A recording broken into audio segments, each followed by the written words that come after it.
voluntar la capitolul înfrângeri sunt 7. Prima acțiune posibil periculoasă, ocazie și este autogol.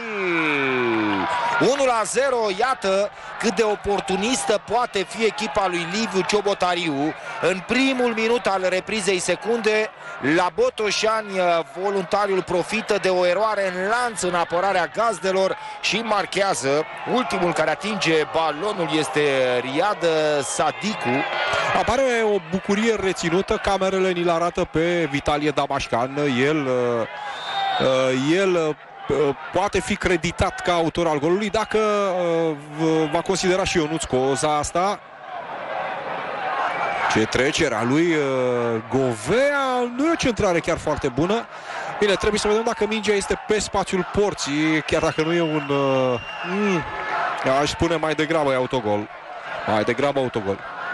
Da, cred că devierea lui Damașcan trimitea mingea undeva spre colțul lung, dar nu în poartă. Era acolo, nu știu dacă în poziție regulamentară, Nemeț. Hai să-i spunem lui Damașcan, nu?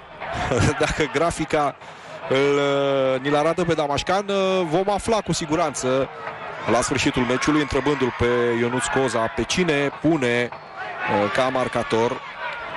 Ne va afla asta mai repede decât toți Liviu Manolache, statisticianul ligii profesioniste.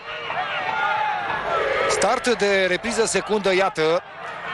Nu știu dacă anticipat, în orice caz un gol care vine contrar cursului pentru primele 45 de minute.